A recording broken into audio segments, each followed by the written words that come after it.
দিন আমরা পড়েছিলাম সিম্পল কিউবিক ইউনিট সেল, মানে শীর্ষবিন্দুতে 8টা শীর্ষবিন্দুতে 8টা অ্যাটম ছিল।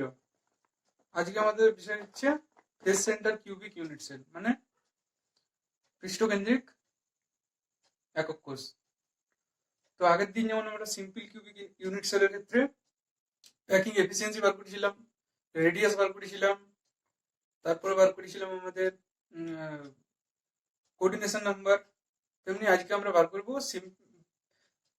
এফসিসি মানে ফেস সেন্টার কিউবিক ইউনিট সেলের ক্ষেত্রে প্যাকিং এফিসিয়েন্সি, রেডিয়াস আমরা বার করবো। আমরা শুরু করছি face centre cubic unit cell. Face centre cubic unit cell, তো এফসিসি আমরা আগেও বলেছিলাম একবার যে ফেস সেন্টার কিউবিক ইউনিট সেলের ক্ষেত্রে কি হয় না, প্রতিটা ফেসে একটা করে অ্যাটম, মানে এটা যদি একটা কিউব হয় তাহলে এই কিউবের এই যে ফেস, এই ফেসে একটা অ্যাটম, এই ফেসে একটা অ্যাটম, মানে এখানে এই কিউবের 6টা ফেস আছে, তো 6টা ফেসে 6টা অ্যাটম। আর কি না, শীর্ষবিন্দুতে যেমন আমাদের সিম্পল কিউবিকের ক্ষেত্রে ছিল প্রতিটা শীর্ষবিন্দুতে একটা অ্যাটম, তেমনি প্রতিটা শীর্ষবিন্দুতে একটা করে অ্যাটম থাকবে। তাহলে আমাদের এখান থেকে ইফেক্টিভ নাম্বার অফ অ্যাটম বার করতে হবে। তো আমরা সিম্পল কিউবিক ইউনিট সেল আমরা ছবিটা আঁকছি কিরকম হবে না, সিম্পল কিউবিক ইউনিট সেল হবে এরকম না, প্রতিটা শীর্ষবিন্দুতে একটা করে অ্যাটম আর প্রতিটা ফেসে মানে পৃষ্ঠে একটা অ্যাটম। তো আমাদের এখানে শীর্ষবিন্দু হচ্ছে এটা একটা শীর্ষবিন্দু, এটা একটা শীর্ষবিন্দু, এইটা একটা শীর্ষবিন্দু, এইটা একটা শীর্ষবিন্দু, তাহলে 8টা টোটাল শীর্ষবিন্দু। 8টা শীর্ষবিন্দুতে 8টা, এটা আমরা পড়েছিলাম সিম্পল কিউবিকের ক্ষেত্রে। এক্ষেত্রে দিলে আমাদের কি আছে না, বাড়তি এক্ষেত্রে ফেসে একটা করে অ্যাটম থাকবে। তাহলে শীর্ষবিন্দু 8টা শীর্ষবিন্দুতে 8টা অ্যাটম আর প্রতিটা ফেসে একটা করে অ্যাটম। এই ফেসে একটা অ্যাটম, এই ফেসে একটা অ্যাটম, এই ফেসে একটা অ্যাটম, তাহলে 6টা ফেসে 6টা অ্যাটম, উপর ফেসে একটা অ্যাটম। তাহলে এখানে আমরা দেখছি যে 6টা ফেসের মধ্যে 6টা অ্যাটম আছে, এই ফেসের ক্ষেত্রে একটা অ্যাটম। এরপরে এই যে শীর্ষবিন্দুর অ্যাটম, আগে আমাদের সিম্পল কিউবিকের ক্ষেত্রে ছিল যে এই দুটো শীর্ষবিন্দুতে যে অ্যাটম ছিল, মানে এটা এই যে শীর্ষবিন্দু আর এই শীর্ষবিন্দু দুটোর মধ্যে টাচ ছিল অ্যাটম দুটোর। কিন্তু এক্ষেত্রে কি হবে না, এক্ষেত্রে আমরা কি বললাম যে একটা ফেসে আছে, এটা যদি একটা ফেস হয়, এই ফেসে একটা অ্যাটম আর এখানে একটা শীর্ষবিন্দুতে একটা অ্যাটম, এই শীর্ষবিন্দুতে একটা অ্যাটম, মানে 8টা শীর্ষবিন্দুতে 8টা অ্যাটম। না এফসিস এর ক্ষেত্রে কি হয়, আমরা যদি এটাকে জুম করে দেখি না, আমরা দেখতে পাবো, আমরা এই পোর্শনটাকে কি করছি না, জুম করে দেখছি, একটা ফেসকে আমরা জুম করে দেখছি, আমরা এই ফেসটাকে জুম করছি, উপর ফেসটাকে। এখানে যদি আমরা জুম করে দেখতে পাই, কি দেখতে পাবো, আমরা দেখতে পাবো যে এটা যদি সেন্ট্রাল অ্যাটম হয়, মানে ফেসে যে অ্যাটমটা আছে এটা যদি ফেসের অ্যাটম হয়, এটা যদি আমরা এ ধরি, তাহলে এখানে আমরা লিখলাম এটা হচ্ছে এ, এটা হচ্ছে ফেসের অ্যাটম। এই ফেসের অ্যাটমটা শীর্ষবিন্দুর যে কটা অ্যাটম, মানে এখানে তো 4টা অ্যাটম আছে শীর্ষবিন্দুতে, এই ফেসের ক্ষেত্রে শীর্ষবিন্দুতে 4টা অ্যাটম, তাইলে এই ফেসের যে তারা অ্যাটম, তারা এই যে সেন্ট্রাল ফেসে যে অ্যাটম আছে তার সাথে কানেক্টেড। তাহলে জুম করলে আমরা এই জিনিসটা দেখতে পাবো, এই এ অ্যাটম তার সাথে এই 4টা শীর্ষবিন্দুতে, এটা যদি আমি পি নাম দিই, এটা যদি কিউ নাম দিই, এটা যদি আর নাম দিই, এটা যদি এস নাম দিই, তাহলে পি কিউ আর এস। তাহলে সেন্ট্রাল মানে আমাদের ফেসের যে সেন্ট্রাল অ্যাটম, এই ফেসের ক্ষেত্রে সেই ফেসের অ্যাটমের সাথে আমাদের এই P Q R S touch আছে। কিন্তু সিম্পল কিউবিকের ক্ষেত্রে আমাদের ছিল, মানে আমাদের সিম্পল কিউবিকের ক্ষেত্রে কি ছিল, এই শীর্ষবিন্দু এইখানে যদি একটা অ্যাটম থাকে, এইখানে যদি একটা অ্যাটম থাকে, তাহলে এই দুটো অ্যাটম পরস্পরের সাথে কানেক্টে ছিল। কিন্তু এক্ষেত্রে এই দুটো অ্যাটম কোনো কানেক্ট নেই, তাদের মাঝে যে ফেসে যে অ্যাটম, সেই ফেসের অ্যাটমটা এই 4টা শীর্ষবিন্দুর অ্যাটমের সাথে কানেক্টেড। তার জন্য আমরা একে বলি ফেস সেন্টার কিউবিক। আমাদের প্রথম কাজ হচ্ছে এখান থেকে রেডিয়াস বার করা, আর কি বার করা, প্যাকিং এফিসিয়েন্সি বার করা, আর ইফেক্টিভ নাম্বার অফ অ্যাটম বার করা। আমরা সিম্পল কিউবিকের ক্ষেত্রেও সেম বার করেছিলাম, ইফেক্টিভ নাম্বার অফ অ্যাটম বার করেছিলাম আর প্যাকিং এফিসিয়েন্সি বার করেছিলাম। আমরা সিম্পল কিউবিকের ক্ষেত্রে প্যাকিং এফিসিয়েন্সি কত পেয়েছিলাম না, 52% আমরা প্যাকিং এফিসিয়েন্সি পেয়েছিলাম। এবার আমরা এখানে দেখবো কত আসবে আমাদের ফেস সেন্টার কিউবিক ইউনিট সেলের ক্ষেত্রে প্যাকিং এফিসিয়েন্সি। মেন লক্ষ্য হচ্ছে এটা। তাহলে এবার আমি শুরু করছি। তাহলে আমি এখানে পি কিউ আর এস জিনিসের এই ছবিটা আমি আরেকবার লিখবো, এটা আমি মুছে দিচ্ছি। এই নামগুলো আমি মুছে দিলাম, এটা জাস্ট বোঝার জন্য ছিল, এটা দরকার নেই। ঠিক আছে, এবার আমরা এই জিনিসটা আমরা আরেকবার লিখবো যে এইটা হচ্ছে সেন্ট্রাল অ্যাটম, এই সেন্ট্রাল অ্যাটমের সাথে আমাদের যে শীর্ষবিন্দু অ্যাটম তারা কানেক্টেড, এভাবে কানেক্ট আছে। এটা হচ্ছে সেন্টার, এটা এ সেন্টার, এটা এ সেন্টার। এবার আমরা যদি এটাকে কানেক্ট করে দিই, না আমরা এটাকে আমরা এক্ষেত্রে আমরা কি করলাম না, এখানে একটা সেন্ট্রাল, এটার সাথে এটা আমরা যুক্ত করে দিলাম, এই সেন্টারের সাথে এখানটা যুক্ত করলাম, এটার সাথে এটা যুক্ত করলাম। ঠিক আছে, আমরা নাম দিলাম, এটা হচ্ছে এ, এটা হচ্ছে সি, এটা হচ্ছে বি। তাহলে আমরা এখানে এবিসি ত্রিভুজের ক্ষেত্রে, আর আমরা জানি আমরা আগেরটাতে এইটা হচ্ছে কি একটা এজ, আমরা যদি এটাকে কানেক্ট করি সেম ভাবে এটাকে কানেক্ট করে দিলাম। ঠিক আছে, তাহলে এই যে এইটা, এটা আমরা ধরলাম এ, এটা হচ্ছে একটা এজ, মানে এটা যদি একটা কিউব হয়, এটা যদি একটা কিউব হয়, কিউবের এটা হচ্ছে একটা এজ, এটা একটা এজ, আমরা এই এজটাকে এ দিয়ে লিখলাম, এ ধরলাম। তাহলে এখানে আমরা কি দেখছি, আমরা ত্রিভুজ, এখানে আমরা লিখছি যে ত্রিভুজ এ বি সি। ত্রিভুজ এবিসি থেকে আমরা কি পাই, ত্রিভুজ এবিসি থেকে আমরা কি পাই না, আমরা দেখতে পাচ্ছি এটা একটা সমকোণী ত্রিভুজ, তাহলে এ অ্যাঙ্গেলটা হচ্ছে 90 ডিগ্রি। তাহলে আমরা পিথাগোরাসের ফর্মুলা লাগাবো এখানে, আমরা পিথাগোরাস ফর্মুলা লাগালে কি লিখতে পাবো না, A C square equals to A B square plus B C square, এটা আমরা পাচ্ছি। এবারে এ বি তো আমরা ধরেছি এ, আবার সেম এটাও এ, কারণ এটা তো এখানে একটা বর্গক্ষেত্র, মানে কিউবের এই পোর্শনটা একটা বর্গক্ষেত্র, প্রতিটা ফেসিতে একটা বর্গক্ষেত্র তৈরি করছে। তাহলে এক্ষেত্রে এই হচ্ছে এইচটা এ, মানে এটা যদি হয় এই ফেসটা যদি আমরা ধরি, তাহলে এটাও এ, এটাও এ, এটাও এ, এটাও এ, তাহলে এইটাও এ হচ্ছে। তাহলে আমরা কি দেখবো, এসি সমান কত হবে, এসি সমান হবে এ স্কোয়ার প্লাস এ স্কোয়ার, তাহলে 2a স্কোয়ার, 2a স্কোয়ার। আর এসি সমান কত হচ্ছে, এসি সমান হচ্ছে √2 ইন্টু এ, তাহলে এসি সমান হচ্ছে √2 ইন্টু এ। এক্ষেত্রে এখান থেকে আমরা পাচ্ছি, তাহলে এসি সমান যদি √2 ইন্টু এ হয়,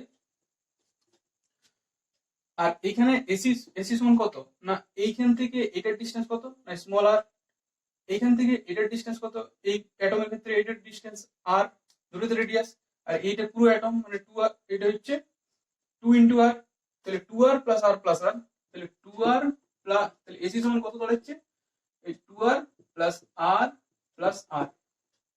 এটা যদি আমরা এরকম ভাবে লিখি রেগুলারলি, তাহলে আমরা দেখতে পাবো এসি সমান হচ্ছে, এসি সমান হচ্ছে কত, প্রথমে 4, তাহলে এটা আমরা আর লিখলাম, তারপরে হচ্ছে কত 2r, তাহলে আমরা 2r লিখলাম, তারপরে হচ্ছে স্মল আর, তাহলে আমরা কিন্তু পাচ্ছি 4r। তাহলে এসি সমান আমরা বলতে পারি কি 4r, তাহলে আমরা এসি সমান 4r এখানে পুট যদি করে দিই তাহলে কত আসছে আমাদের, আমি এটা উপরে এখানে লিখে দিচ্ছি। তাহলে এসি সমান আমরা 4r পুট করে দিলাম, 4r সমান আসছে √2 ইন্টু এ, তাহলে আর আমাদের মেইন রেডিয়াস বার করা, রেডিয়াস ইকুয়ালস টু কত, আর ইকুয়ালস টু কত আসছে a ইন্টু √2 বাই 4, তাহলে আর ইকুয়ালস টু আসছে a ইন্টু √2 বাই 4, এটা হচ্ছে রেডিয়াস অফ দিস অ্যাটম, যটা অ্যাটম আছে তাদের রেডিয়াস হচ্ছে r equals to a √2 by 4, এটা হচ্ছে রেডিয়াস। এরপর আমাদের কি বার করতে হবে, এরপর আমাদের দেখতে হবে রেডিয়াস, আমরা এটা বার করলাম, আমি এটা একদিকে লিখে রেখে দিচ্ছি কারণ আমাদের মূল লক্ষ্য হচ্ছে প্যাকিং এফিসিয়েন্সি বার করা। তাহলে আমরা এটা একদিকে লিখে রাখছি জাস্ট, তাহলে আর ইকুয়ালস টু হচ্ছে আমাদের a √2 বাই 4, একদিকে লিখে রেখে দিলাম, আর ইকুয়ালস টু হচ্ছে a √2 বাই 4, কারণ এটা আমাদের পরে আরো কাজে লাগবে প্যাকিং এফিসিয়েন্সিতে, আমরা আগের দিনে পড়েছিলাম। তাহলে আমাদের এরপর বার করতে হবে কি না, effective number of atom, effective number of atom. এবার ইফেক্টিভ নাম্বার অফ অ্যাটম আমরা কিভাবে বার করবো না, আমরা জানি এটা হচ্ছে একটা ফেস, এটা হচ্ছে একটা face centre cubic unit cell, এখানে লেখা আছে face centre cubic unit cell, তার মানে কি প্রতিটা শীর্ষবিন্দুতে একটা করে অ্যাটম আছে আর প্রতিটা ফেসে একটা করে অ্যাটম আছে। তাহলে আমরা আগের দিন পড়েছিলাম সিম্পল কিউবিক, সিম্পল কিউবিকের ক্ষেত্রে কি ছিল না, শীর্ষবিন্দুতে একটা করে অ্যাটম, তাহলে ওই একটা শীর্ষবিন্দুতে, যে কোনো একটা শীর্ষবিন্দুতে ওই অ্যাটমটা, অ্যাটমের কত অংশ আছে আমরা সেটা বার করেছিলাম। তাহলে আমাদের এখানে বাড়তি কি আছে না, বাড়তি আমাদের এখানে একটা ফেস আছে, তো আমরা সেটা দেখবো এবারে। তাহলে শীর্ষবিন্দুটা তো থাকছি, তাহলে শীর্ষবিন্দুতে আমরা দেখেছিলাম কটা অ্যাটম ছিল, টোটাল একটা কি হয়েছিল না, একটা জায়গাতে মানে একটা শীর্ষবিন্দুতে একের 8 অংশ ছিল, তাহলে 8টা শীর্ষবিন্দুতে 1 এর 8 ইন্টু 8 প্লাস, এবার বাড়তি কি আছে না ফেস, কটা ফেস আছে আমরা দেখতে পাচ্ছি এখানে ফেস সেন্টারে 6টা ফেস আছে, 1 2 3 4 5 6, 6টা ফেস। তাহলে 6টা ফেসের জন্য একটা অ্যাটম, মানে 6টা ফেসে কি হচ্ছে তাহলে সেটা আমাদের দেখতে হবে। তাহলে এইখানেও একটা অ্যাটম আছে, কিন্তু এইখানে যে অ্যাটম আছে তার হাফ ভিতরে হাফ বাইরে। তার মানে আমরা যদি বলি, এখানে আমার কিছু দেখাবার নাই, দেখাবার জিনিস নেই, নাহলে আমি দেখাচ্ছি। তাহলে কি বললাম না, এই ফেসও একটা অ্যাটম, এই ফেসও একটা অ্যাটম, এই ফেসও একটা অ্যাটম, কিন্তু ফেসে অ্যাটমটা কি আমাদের পুরোটাই উপরে থাকবে তা না, মাঝে থাকবে। মানে কিরকম জিনিস আমরা একটু আগে দেখালাম, মানে এটা যদি একটা ফেস হয়, এটা যদি একটা ফেস হয়, তাহলে এটা আমরা যে কোনো একটা ফেসের ছবি আছি, তার হাফ, মানে হাফ পোর্শন যদি আমরা কেটে দিই, তাহলে এই হাফ পোর্শনটা এখানে থাকবে। তাহলে যে কোনো একটা ফেসে হাফ থাকছে, অ্যাটমের হাফ। তাহলে কটা ফেস আমাদের? 6টা ফেস দেখলাম। তাহলে হাফ ইন্টু 6, তাহলে ইফেক্টিভ নাম্বার অফ অ্যাটম কত আসছে আমরা দেখব না। ইফেক্টিভ নাম্বার অফ অ্যাটম হচ্ছে 1 প্লাস 3, তার মানে টোটাল 4। তাহলে ইফেক্টিভ নাম্বার অফ অ্যাটম হচ্ছে 4। ইফেক্টিভ নাম্বার অ্যাটম হচ্ছে 4 কার ক্ষেত্রে না, ফেস সেন্টার্ড কিউবিকের ক্ষেত্রে। সিম্পল কিউবিকের ক্ষেত্রে শুধু এইটা ছিল, এই পোর্শনটা সিম্পল কিউবিকের ক্ষেত্রে ছিল। তাহলে বাড়তি কোন পোর্শনটা আছে? এই পোর্শনটা বাড়তি, কারণ ফেস সেন্টার 6টা ফেস, তার জন্য 6, এক একটা ফেসে এক একটা অ্যাটম হাফ পাচ্ছে। তাহলে হাফ ইন্টু 1 এর 6, তার মানে হচ্ছে 3। তাহলে 3 প্লাস 1 সমান হচ্ছে 4। তাহলে ইফেক্টিভ নাম্বার অফ অ্যাটম হচ্ছে 4। ইফেক্টিভ নাম্বার অফ অ্যাটম হচ্ছে 4।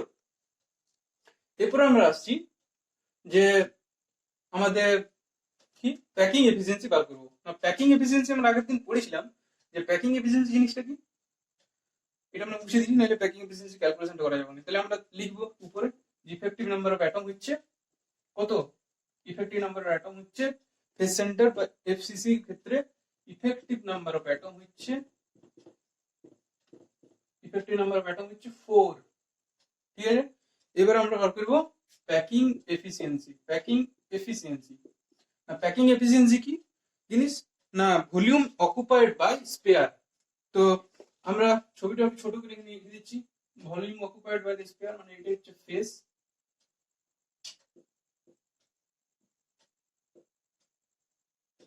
এফসিসি।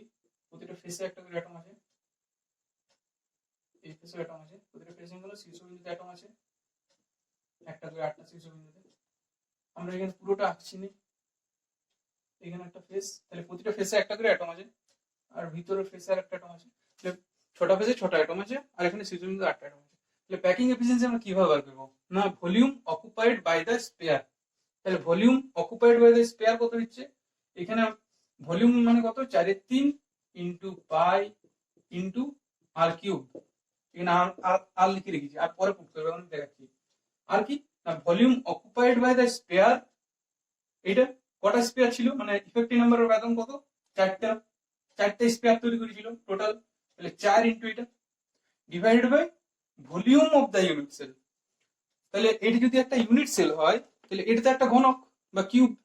তাহলে এই কিউবের আয়তন কত হয়, ভলিউম কত হয়, এই কিউব। তাহলে এই কিউব লিখে দিলাম। তাহলে প্যাকিং এফিসিয়েন্সি কত দাঁড়াচ্ছে আমাদের এখানে না, প্যাকিং এফিসিয়েন্সি ইকুয়ালস টু, আর ভ্যালুটা আমরা পুট করবো না, 4 into 4/3 pi into r cube. R মানে হচ্ছে a√2/4 তার whole cube divide by a cube. এটা যদি আমরা ক্যালকুলেশন করি, তাহলে আমরা প্যাকিং এফিসিয়েন্সি দেখবো আসছে 0.74। যদি এটা আমরা পার্সেন্টে করে দিই, তাহলে এখানে ইন্টু 100 করে দেবো, ইন্টু 100 করলে 0.74%, সরি পার্সেন্টে করলে 74%। আমরা দেখবো আরো দুটো ক্লাস পরে বুঝতে পারবো যে এই ইউনিট সেলের ক্ষেত্রে, মানে ফেস সেন্টার্ড কিউবিক ইউনিট সেলের ক্ষেত্রে আমাদের যে প্যাকিং এফিসিয়েন্সি সেটা হচ্ছে maximum. Face centred cubic unit সেলের ক্ষেত্রে প্যাকিং এফিসিয়েন্সি ম্যাক্সিমাম 74%। আমরা আগের দিন সিম্পল কিউবের ক্ষেত্রে পড়েছিলাম 52%। এক্ষেত্রে প্যাকিং এফিসিয়েন্সি 74%। মানে অ্যাটম গুলা একটা কিউবকে কিভাবে কম্প্যাক্ট করেছে সেটা আমরা দেখছি প্যাকিং এফিসিয়েন্সির মাধ্যমে। তো প্যাকিং এফিসিয়েন্সি হচ্ছে 74%, মানে খুব ক্লোজলি প্যাকড। এখানে ভয়েডের পরিমাণটা অনেক কম। ভয়েড কত আসবে এখানে, ভয়েড আমরা ক্যালকুলেশন করলে দেখতে পাবো, ভয়েড কত এখানে আমাদের 74% প্যাকিং এফিসিয়েন্সি। তাহলে ভয়েড কত, 100 মাইনাস 74%, তার মানে কত হচ্ছে, সেটা হচ্ছে আমাদের ভয়েড। সেটা হচ্ছে ভয়েড। ভয়েড বলতে কি না, যে কোনো আমি একটা ফেজ দেখাচ্ছি, এটা যদি একটা অ্যাটম হয়, এই অ্যাটমটার সাথে এই অ্যাটমটা কানেক্টেড, অ্যাটমের সাথে এটা কানেক্টেড, ছবিটা একটু বড় ছোট হবে, এটার সাথে এটা কানেক্টেড। তার মানে ভয়েড কোন জায়গাটা না, ভয়েড হচ্ছে এই জায়গাটা, এটা হচ্ছে ভয়েড, এটা হচ্ছে ভয়েড, এই জায়গাটা ভয়েড, এই জায়গাটা ভয়েড, এগুলো হচ্ছে ভয়েড। মানে এটাতে একটা ফেজ, তাহলে এখানে 6টা ফেজ আছে না, 6টা ফেজের ক্ষেত্রে আমাদের ভয়েডটা বার করতে হবে, 6টা ফেজের ক্ষেত্রে ভয়েডটা বার করতে হবে। তো আমরা এখানে প্যাকিং এফিসিয়েন্সি 74, আর এখানে আমরা 100 মাইনাস 74 করে দিলে আমরা পেয়ে যাবো কত ভয়েড আছে প্রতিটা ফেজে, প্রতিটা ফেজ না টোটাল ফেজে কত আছে। তাহলে 100 মাইনাস, এটা তো আরো ফেজ আছে, এটা আমি টোটাল আঁকিনি, কমপ্লিট করলে বুঝা যাক। তো এখানে আমরা ডিরেক্ট 100 মাইনাস 74 করে দেবো, তাহলে আমরা পেয়ে যাবো ভয়েড। তাহলে এখানে কত আসছে 26%, 26% হচ্ছে void face centred cubic unit সেলের ক্ষেত্রে। প্যাকিং এফিসিয়েন্সি আমরা দেখলাম 74%, যেটা সবচেয়ে ম্যাক্সিমাম। আরেকটা আছে এইচসিপি, হেক্সাগোনাল ক্লোজ প্যাকিং, সেটা বেশি কিছু নেই, কিন্তু তার ক্ষেত্রেও সেম 74%ই প্যাকিং এফিসিয়েন্সি পাবো। তাহলে হেক্সাগোনাল ক্লোজ প্যাকিং আর ফেস সেন্টার্ড কিউবিক যেটা, তার ক্ষেত্রে আমরা প্যাকিং এফিসিয়েন্সি ম্যাক্সিমাম দেখতে পাবো। সিম্পল কিউবিকের ক্ষেত্রে আমরা দেখেছিলাম 52%। তাহলে আমরা ফেস সেন্টার্ড আজকে শেষ করলাম, ঠিক আছে। পরের দিন আমরা পড়বো body centred cubic unit cell, আর তারপর কিছু আমরা অঙ্ক করবো, ঠিক আছে।